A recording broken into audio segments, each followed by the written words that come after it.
Fala galera, beleza? Eu sou o professor Ricardo e você está no Sigma Educacional.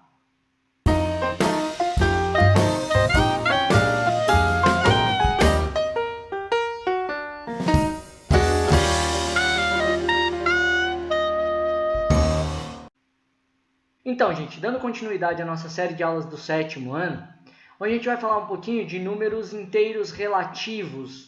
O que é isso? Primeiro, para entender, a gente vai observar aqui a reta numérica.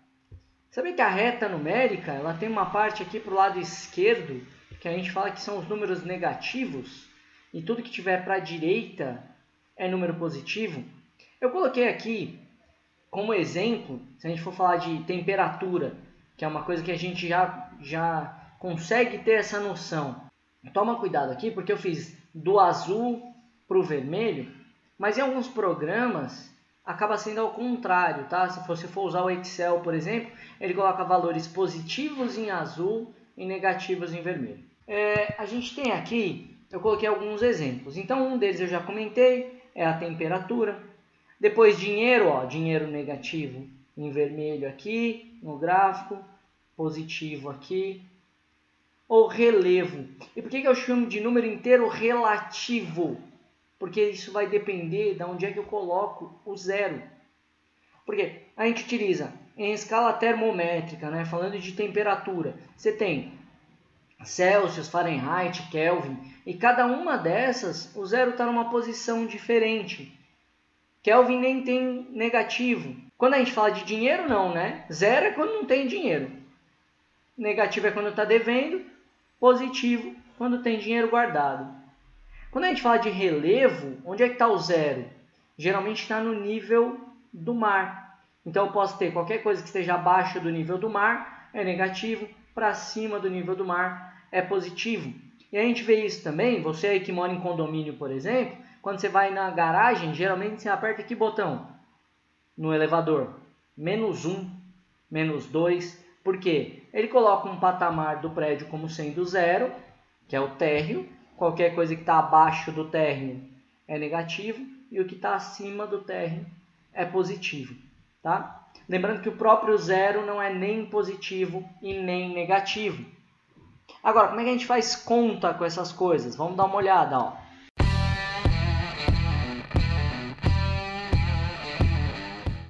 Aqui eu tenho umas regrinhas de sinal. Por quê?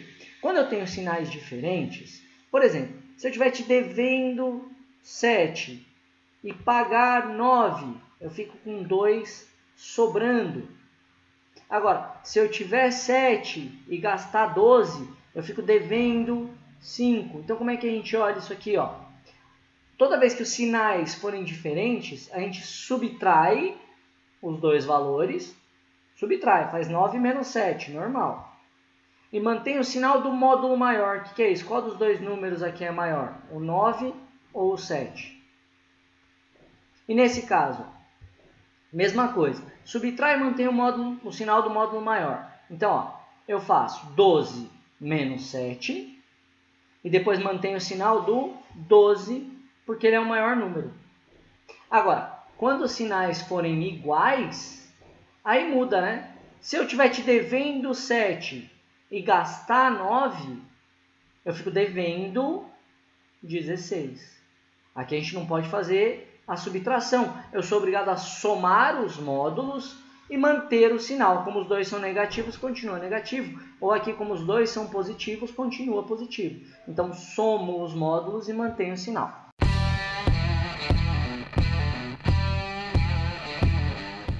Na multiplicação e na divisão, a gente tem uma regra de sinal um pouquinho diferente. Todas as vezes que os sinais forem iguais, o resultado é positivo. Então, ó, mais com mais, menos com menos, fica positivo. Mesma coisa na divisão. Dividir um número positivo por outro número positivo, deu positivo. Se eu dividir um negativo por outro negativo, também dá positivo, tá? Toma cuidado, muita gente acaba errando nisso aqui. Se os sinais forem diferentes, o resultado é negativo. Então, se tiver mais e menos ou menos e mais, na multiplicação ou na divisão, sinais diferentes, resultado negativo. Vamos ver alguns exemplos, então. Ó. Primeiro aqui, na soma, toda vez que a gente tiver esses parênteses, primeira coisa que a gente faz é a multiplicação dos sinais. Toda vez que o sinal estiver dobrado, que nem aqui, ó, eu vou observar a regrinha anterior. É mais com menos, sinal diferente. Sinal diferente vai prevalecer o negativo. Então aqui, reescrevendo, fica menos 12, menos 4. E aí eu faço a regrinha, né, ó, da soma. Então, sinal igual, soma os módulos e mantém o sinal. Isso aqui dá menos 16.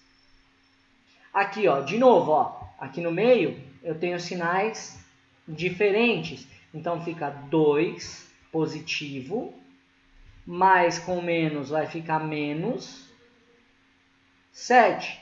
E aí eu uso a regra da soma. Sinal diferente, subtrai os módulos, faz 7 menos 2, que vai dar 5. E prevalece o sinal do módulo maior, do maior número aqui, que é o negativo. Aqui, ó, de novo, sinal diferente. Faz aí. Fica 15 positivo, menos 2. Essa aqui a gente sabia fazer, né? 15 menos 2. Essa regra não muda, vai ser 13. Nesse caso aqui, vamos ver, ó, sinal agora é o quê? Igual. Então fica mais 7, mais 5. Isso dá 12. Na multiplicação agora, ó, direto, negativo com negativo, já sei que a resposta vai ser positiva. E aí faz a multiplicação normal, 3 vezes 5, 15.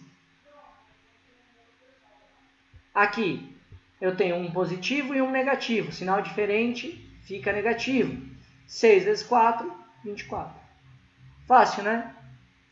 Na divisão, um positivo com um negativo vai ficar negativo. 8 dividido por 4 dá 2. E aqui, negativo com negativo vai ficar positivo. 12 dividido por 3 dá 4. Beleza, galera? Então é o seguinte, ó. Gostou do vídeo? Se inscreve no canal, deixa seu like. Se tiver alguma dúvida, deixa aí nos comentários que a gente responde. Valeu!